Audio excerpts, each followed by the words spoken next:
这才是真正的越野王者。一辆1991年的路虎卫士，这是瑞安给妻子购买的大玩具。他的妻子从小在非洲长大，非常喜欢越野运动，当时家里就有一辆同款的路虎卫士，现在还有一张当时妻子和这台车的照片。为了让妻子重新享受越野的快乐，瑞安想让马克重新构建这台车子，让它起码要比高尔夫球车跑得快，并且把发动机和底盘都换成新的，甚至车内也得改成高端的内饰，让瑞安的妻子有一种开着豪车的感觉。这让马克瞬间有些头大。在保证原有的车型的前提下，将里面所有的东西都现代化。说白了，车主既要上山越野的驾驶感，也要日常购物闲逛的驾驶状态。这两种新旧的结合理念是对他的一次挑战。当马克了解到车主的具体要求后，就将车子开到了车库内，准备将车子里面的东西都拆解下来，看一看车子整体的腐蚀情况。这台车子距离现在已经将近30年，还是台经常越野的汽车，所以车子的腐蚀程度应该不会轻。不过还好车内的地板是全铝的，不会生锈，但也会随着时间的流失氧化变弱，所以他们要更换或修补这些区域。等将上面的顶棚拆解下来后，他们就拿来一个旧的铝制硬底，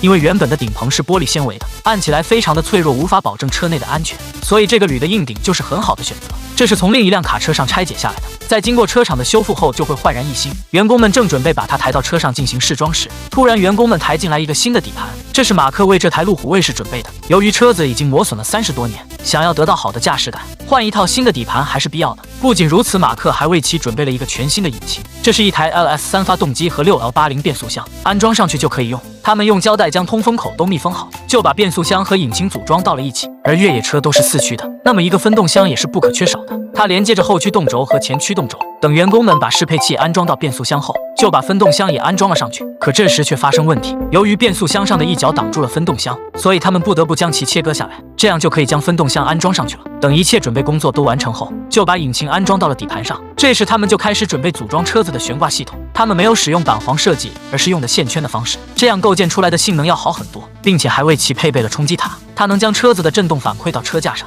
接着他们就开始安装控制臂，这些都是全新的套件，看起来用料也非常的扎实。这也能看得出来，马克对这个项目也是非常的用心了。他这时正在准备调制油漆，根据业主的介绍，他喜欢一种非常特殊的青铜色，所以喷漆师傅正在努力调制相应的燃料。他从事这行已经有35年了，是一位有着丰富的喷漆经验的老师傅。等将车漆调制好后，就把油漆喷到了车上，这个颜色有一种生锈的感觉，看起来整台车子满满的金属感。而这时车库内员工们正在设计着排气系统，采用的材料是一些不锈钢和一些钛。首先所有管子都采用的不锈钢管道，随后会做一些钛线柄切割，并做一些发蓝的处理，看起来就像兰博基尼的排气一样，利用喷枪不断的烧制不锈钢管。这时我们就能看到排气管逐渐变成了蓝色，当焊接缝隙时则会返回到银色，每个细节都非常的精细，看起来非常的漂亮。等排气管被制作好后，他们就把车厢抬到了车上，现在就像拼装积木一样，将一个个部件都安装上去，并且还为车子安装了防滚架，而且车内还是从欧洲运回来的定制内饰。不得不说，马克这次是下了血本了。而此时的车子也到了收尾的阶段，等将车灯都安装上去后，这台1991年的路虎卫士就重建完成了。当他们看到车子的那一刻，